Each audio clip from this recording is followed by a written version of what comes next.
All righty, good evening. This is the May 16, 2024 meeting of the Planning and Zoning Commission. The time is 6 o'clock. Our first order of business is to recess into work session where we'll review the cases and then we'll come out in general session at 6:30. So with that, I'll convene into our work session. Be back short.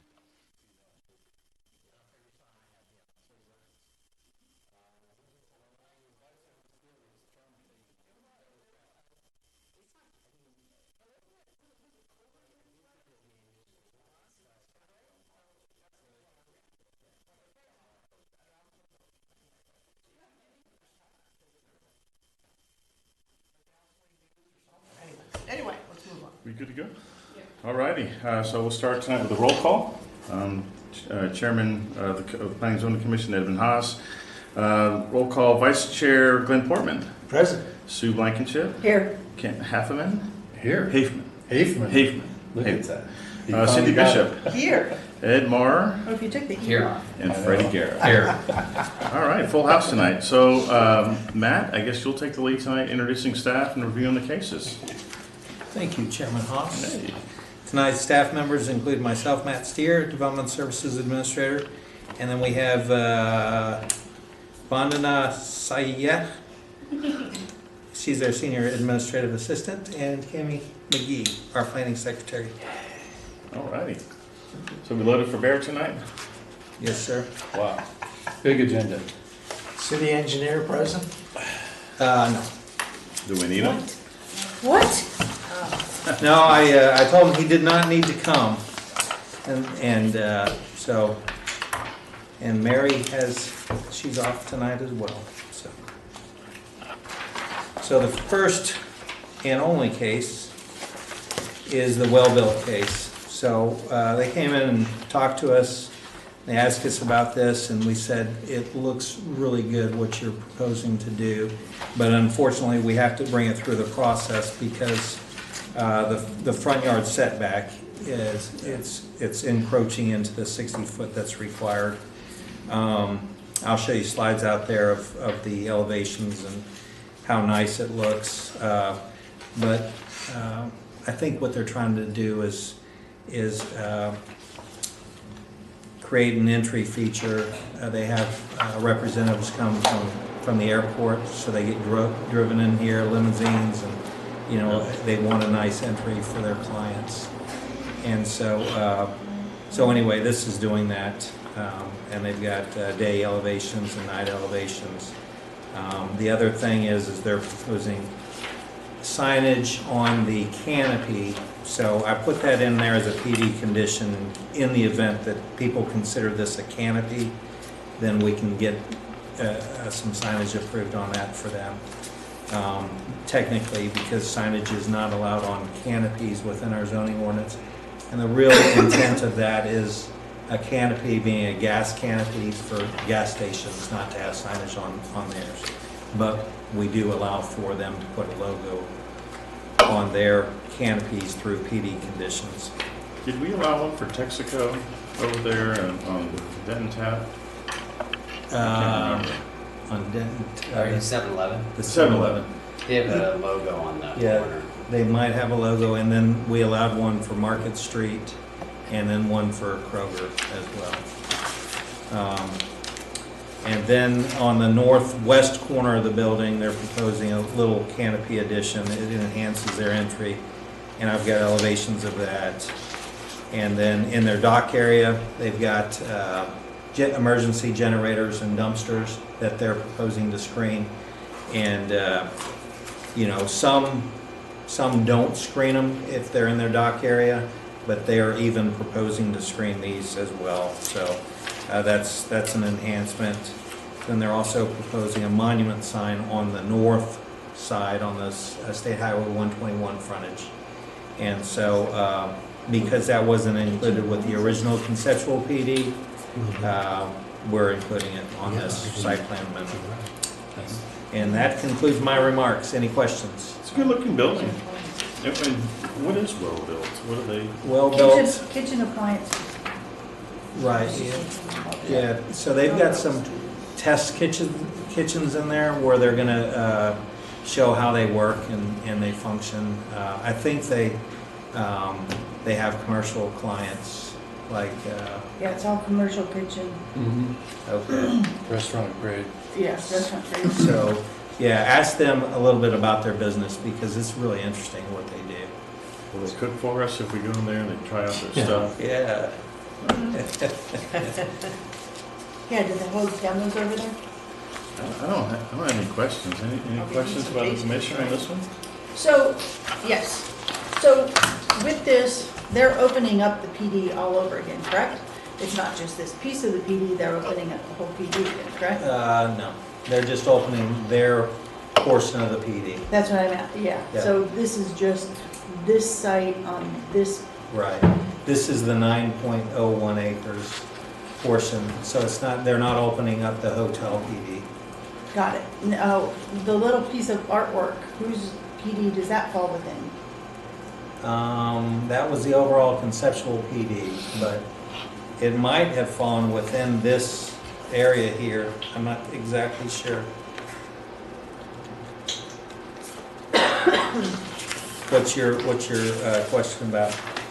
Well, you know, when this came through the first time with the overall master site plan, you know, they sold it with this really wonderful art piece. I don't know if you all have driven by and saw the art piece. I haven't Looks seen just it. like the picture, but it's about this tall. It looks like a midget. Yeah, Yeah, you it's- drive by and go, I mean, that's the In piece of. relation to the buildings and everything that it's Yes. against, yeah, it does look a lot smaller. And I would Yeah, it is. agree. And so, you know, that was one of the things when they opened this up, you know, we're gonna have public art, and it's gonna be beautiful, and look at this, and we have a rendering of it, and, you know, that is not what we got. So you're asking if that's subject to test here as part of this? Yes, sir. Yeah, and I could not. Because I don't know if it's part of this or not part of Yeah. this. It appears that it's in the same position, but I don't see it on the site. Yeah, plan. yeah. Where is it located on the? I would have When you're to, driving I by can Sandy Lake, do, it's I like can right do in some front of that research. first building. But in my opinion, you know, this is a new tenant that bought the site as is. From It was the- built in accordance with the conceptual plan that was approved, even though it looks smaller with the buildings next to it, juxtaposed against the buildings. It still meets the criteria that was approved. So, in my opinion, you know, I mean, we can't say, hey, it doesn't look I don't like. know that qualifies as public art. Yeah. So was the public art technically on this That's what piece, I'm or was it asking. technically on the entry of the full site? It was the entry to the entire conceptual PD. That's the art that applied to everything. This was gonna be welcome to Coppell, and it was gonna be this magnificent Yeah. piece, and it was gonna be, oh, you guys are gonna be so proud. Y'all didn't even notice it. I probably drove by and didn't even Well, see so it. it's the It was hourglass. on- It- yeah. I mean, I like the art piece, but I do It's an think, interesting looking piece, it's just, yeah, Is it eligible it's for not comment? not really that small. Is it Yes. eligible for comment as part of this? Just an overall observation? I'll have to see if it was part of this detail PD or if it was part of the overall conceptual PD. I might be able to get that research done in 21 minutes before the public. okay, I'll shut up Well, and we stop have, asking we questions. have 21 minutes of questions here. So Matt, one question on the, Yeah. I know there's not really houses near here, but do you know, what are the regulations that relates to the diesel generators? Or the generators they're using from a noise standpoint? Or they are diesel? What they can generate? Yeah, I don't think we've got anything in our regulations that's for these are emergency generators, right? So I know, like, we've been getting questions on residential generators right next to residents, because when all the electricity's off in the neighborhood and someone's generator comes on, it's like running a lawnmower. It's pretty right? loud. It's A pretty loud. lawnmower in the middle of the night. So I would imagine it would be louder than a lawnmower for an Because industrial. it looks like they have application. quite a few of them. Sure do. Right, And But- so those. but this isn't an industrial area, so. No, I'm not arguing that, but Yeah, I mean, just may ask them in terms of, they have enough that it would potentially indicate that it's not emergency, they'd be running more often. Oh, I gotcha, yeah. Or if it's, they're trying to peak shave and manage the electricity use and, which is fine, that's what I was asking on the, if I we gotcha. do, if they're, when they are running, do they have to be below a certain decibel level Yeah, at some distance? yeah, I would say, that they can't generate a nuisance, Yeah, but I don't know that they do. And we don't have the decibel level defined as what constitutes a nuisance. got it. Where's the nearest house? It's a long way. Yeah, it's pretty far. Right, so the Amazon warehouse is right next to it, and it's probably 3 times the size of this, right? So, Yeah. Is that the same for residential? The same, that it just can't be a nuisance? well, yeah, so for residential, I know we've got the question before, and our stance is they're allowed to have an emergency generator, Got it. so. Okay. And But, given yeah. how bad the power company is and how many times it goes off, more and more people are looking at buying generators. Yeah, for sure. You bring up a good question, because there's like 7 of these generators. It's like, Mhm. really with the purpose of that, like you said, peak shaving or whatever, but Yeah, I would definitely bring it up. and ask I mean, them. they could be pulling quite a bit of power here if they want to run the facility at 100%. And depending on, just because there's lots of them doesn't necessarily mean there's a lot of power. They could just be smaller units and they want to have redundancy versus, if you get the biggest generator possible and have, 7 of them, then that would be quite a bit of power. Right, yeah, and if they didn't show it at this point, they would just get a permit for it and it would be approved. Got it. So, I don't know that they necessarily needed to show it as part of a PD, but because they were proposing this Yeah. site plan change, they were showing everything. Got it. When I look at the list of variances, kind of to Sue's point, they talk about the Element Hotel having the variance.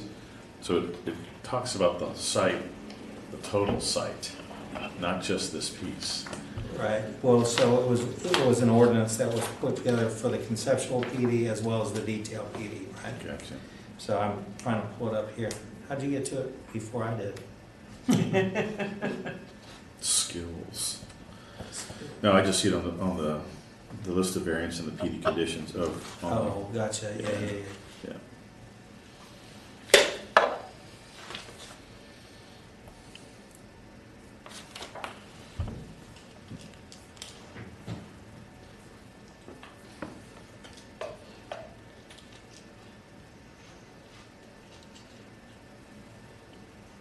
Oh, I've got a mouse I could use too.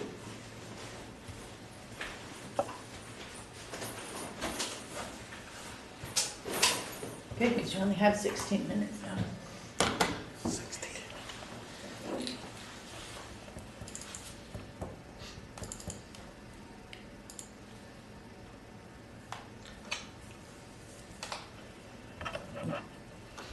Were there any concerns from Mike or Cole regarding a decel, need for any decel there at the intersection, right turn bay? No. How many limos do you think they're gonna have? What's that? I was told this Well, morning it's today just is that- for limo drop-off. It's just that sometimes we ask about it, sometimes we don't. And this is, you got 2 hotel sites and, big user here. Yeah. Didn't know if it would generated in their mind enough to ask the question about it. Yeah, that would have been done at the conceptual PD. So they did evaluate the site.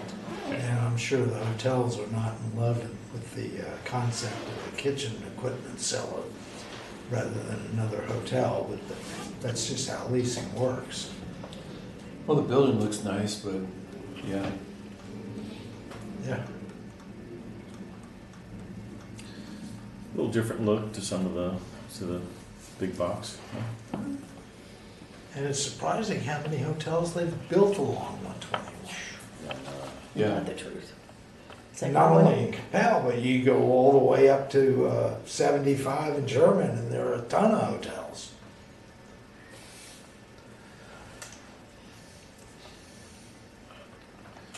Was the corner supposed to be a restaurant at one time? Anybody remember that? The next one down was, but Okay. I don't think it was on this one. Yeah, the Horton and chicken. Popeyes. Yeah, Popeyes. That's what it was. Yeah, I think it's that's- supposed to still be the Hortons. Right, but that's the next property Yeah, down, down. that's not this one. This was supposed to be our iconic, welcome to Coppell. You're gonna be so proud. Portal, that's the word. I That's the used. word, yes. I mean, the Amazon does have a bit of a decel lane coming in there. Of course, Amazon. But Amazon does has a little an bit of incredible traffic. amount of business out of its location. I mean, they're pulling trucks in there all the time. Yeah, no, I don't disagree that that's the right thing to do.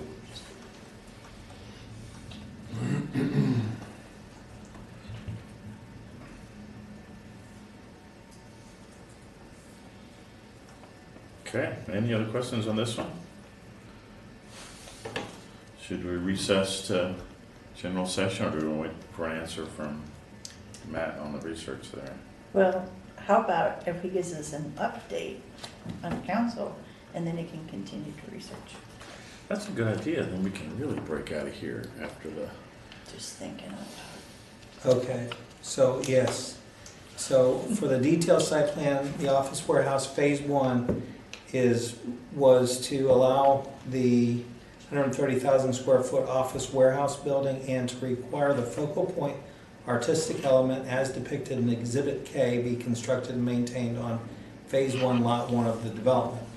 So we go to that, and I think they did build it according to the design that was in here, though. It looks like it just looks, Smaller than what. It looks small juxtaposed to the building. Yeah. I don't know that we can hold them accountable for, that. okay. So. It just felt like a bait and switch. How big should it Here's be? your focal point. Here's your portal into Coppell. So here's what it shows. It is not as tall as a tree. 9-foot sculpture right here. 9 foot. And so this is See, look from at, that looks really big, right? right here. But yeah, you don't know if this is a crepe myrtle or a big post oak, right? Yeah. Yeah. So- Now, can you go to the Google Street view of it? But it's only 9 feet tall, you said. Yeah, 9 feet's not that tall. Yeah. I don't see it on Google Earth. Oh, no, it's not out there yet? Maybe if you scroll down the street, some of the time you can find more up-to-date images. You know what I'm saying? It'll- Yeah. But you were saying the applicant at the time is a different entity. It's not well-built. It wasn't well built, no, but if Well- you open up your PD, you open up all of your PD, you don't just open up yeah, there it this is. piece of it, that piece of it. Oh, do you see it? Yeah. Now, is that as tall as a tree? Well, if that's Small tree, 9 Is it feet. 9 feet? of the small caliper tree planted behind it. Yeah, that's, Unfortunately, it And looks you- like a y'all have rocket driven launcher. by it probably 9 feet. 100 It's hard to times tell. down Probably. Sandy Lake because it's right off Sandy Lake. And you go, that was it? That was it. Okay, yeah.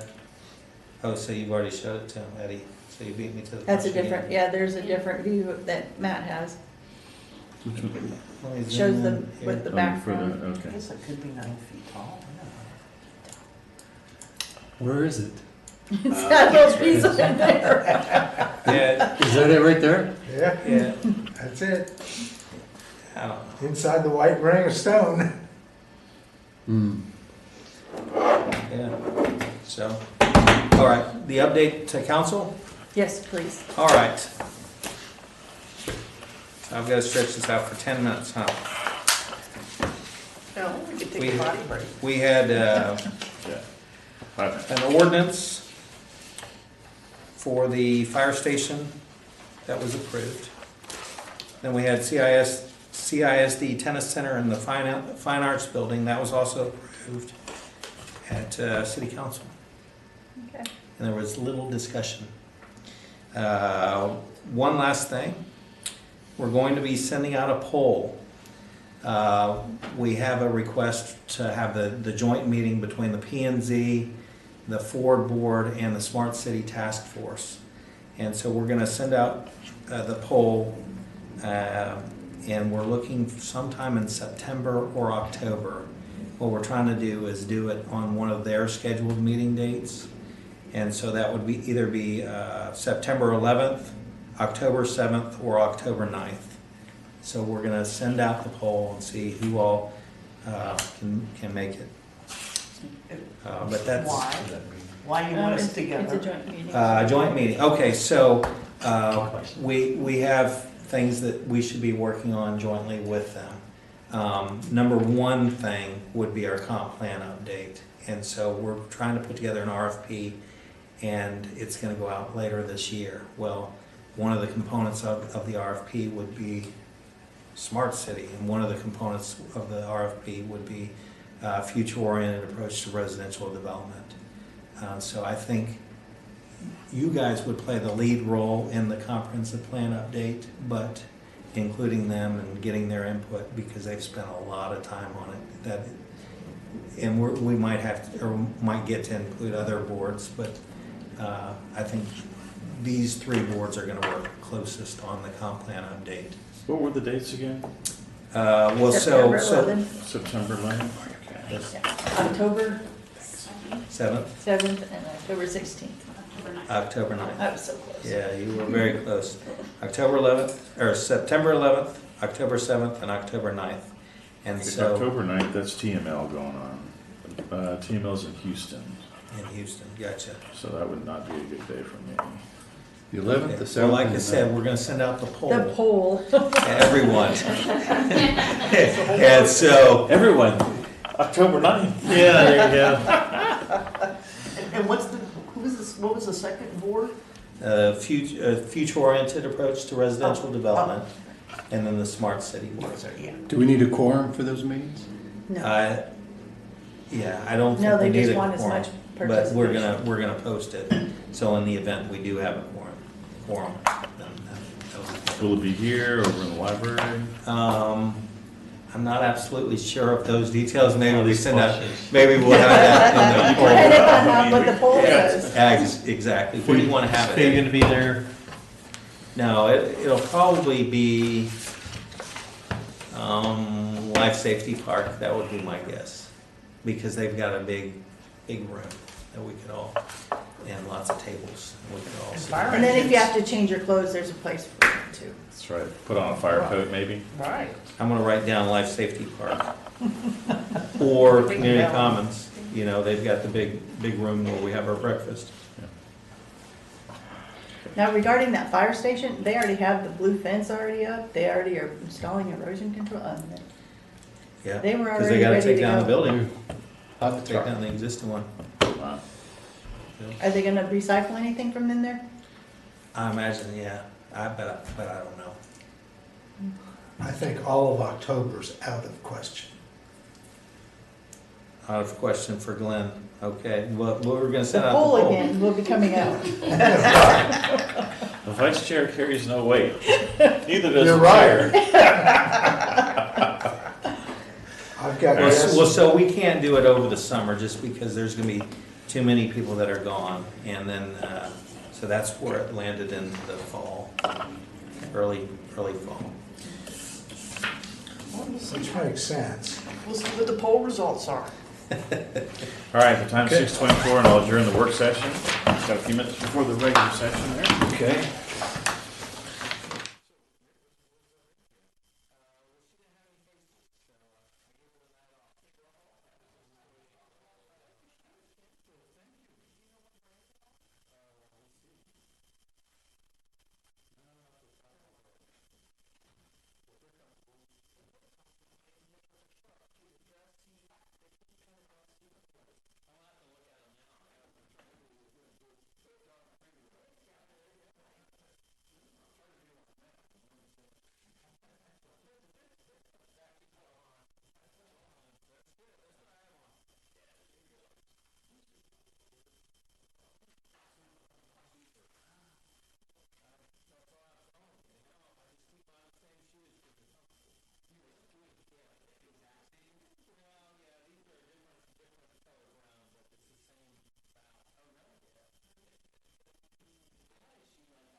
now that we're back, we have like nothing planned, so I'll email. Deanna. That'll be good. Okay. And hopefully one day we can all go to a football game. Ooh. I'll tell you which ones we're going to in the fall. And that'll be good, yeah, we just talked about that, about going up for a game, so. Yes. We're going up for the Michigan game. Oh, that'll be nice. Yes. It will be.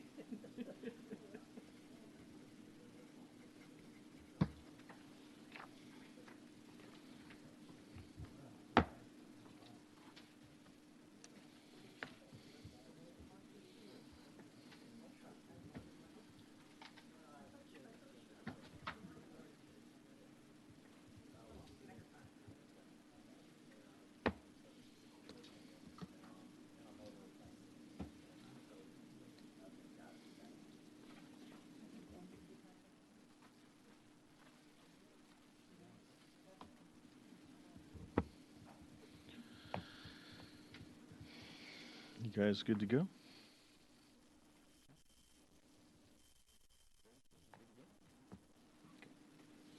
All righty.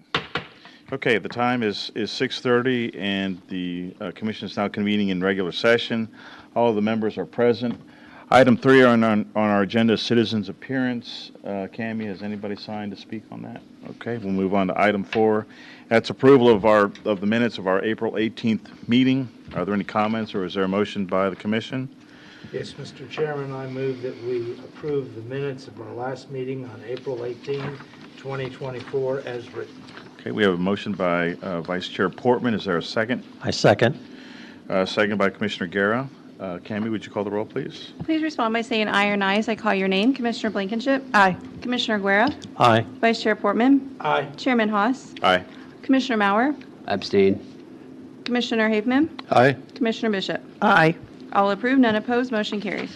Okay, very good. Item 5 on the agenda is a public hearing. This is to consider approval of PD-297R2-LI Well-Built, a zoning change request from Plan Development Number 297 Revised Light Industrial to Plan Development 297 Revision Number 2 Light Industrial, to approve a new detailed site plan to add a canopy structure with an attached sign within the required front yard setback, and to add a monument sign, a canopy at the northern entry, emergency generator, security fencing for an office warehouse building on 9.01 acres of property located at 1010 West Sandy Lake Road at the request of Well Built, Inc., being represented by Half Associates. We have a staff presentation by Mr. Matt Steer. Matt? Mr. Chairman, Commissioners, good evening. This is as you mentioned, a zoning change request. In November of 2021, a zoning change request was approved for this site. A component of that approval was for this detailed site plan for an office warehouse building, and this is 9.01 acres. Also approved with that zoning change was an amendment to our comprehensive master plan from freeway special district to industrial special district. So it is a simple request, but because it involves a setback encroachment and the addition of an attached sign to a canopy, we could not process the request administratively. The first of the items I'll go through with you is the front yard setback.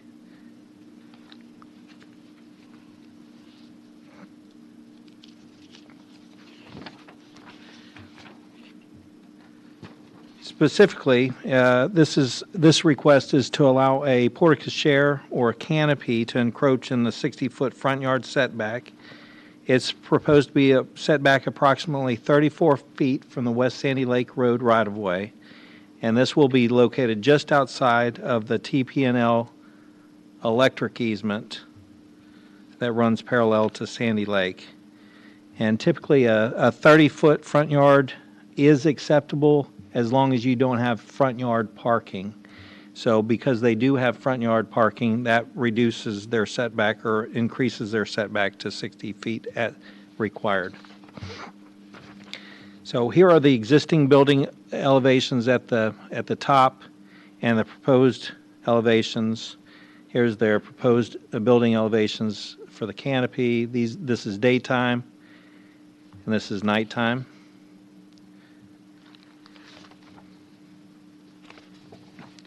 There are emergency generators and dumpsters and compactors proposed on the east side of the building in the dock area, and these are proposed to be screened with solid metal enclosures.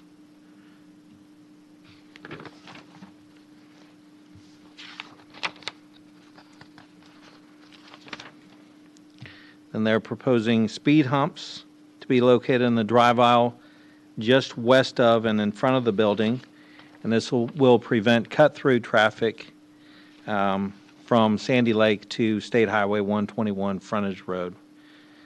These have been reviewed and are acceptable to our fire department. A small canopy and signage are proposed on the northwest corner of the building. And here are the existing and proposed elevations.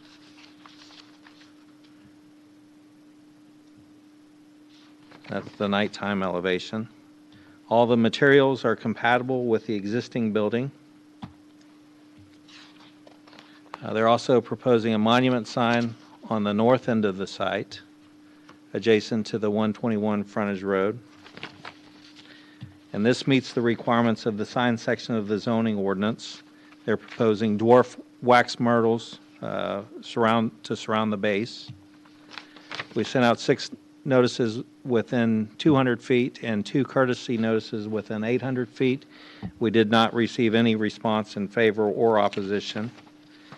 And staff is recommending approval of PD 297R2 HC well-built, subject to the following PD conditions.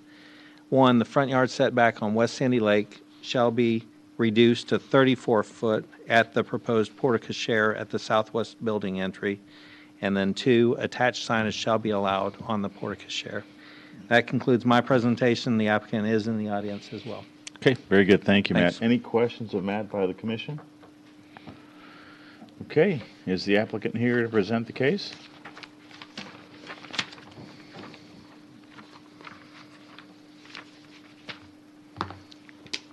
We could get your name and address for the record.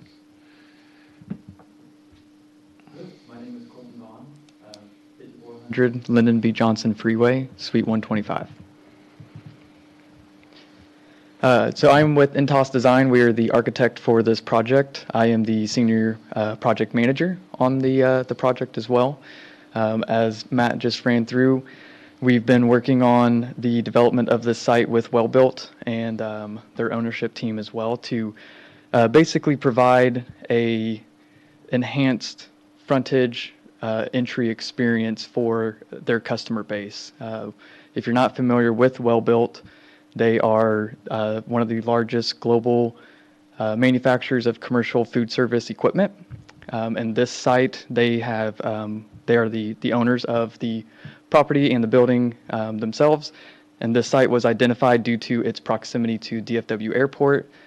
With their global reach, they have a lot of out-of-state, out-of-country customer base that will be coming on site to experience what we are referring to as their experience center. It will be roughly on the inside about 50,000 square feet of commercial equipment showroom.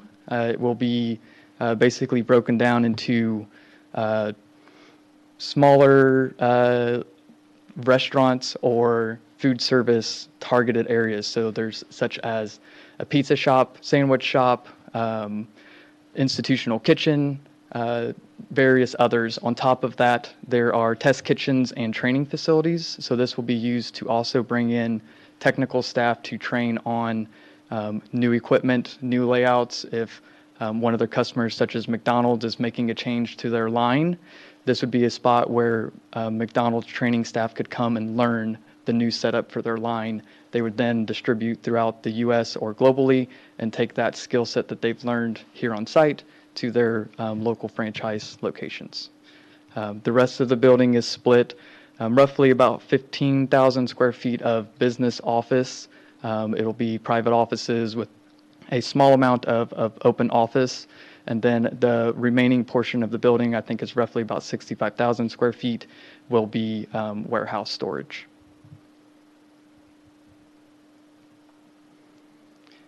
Any questions?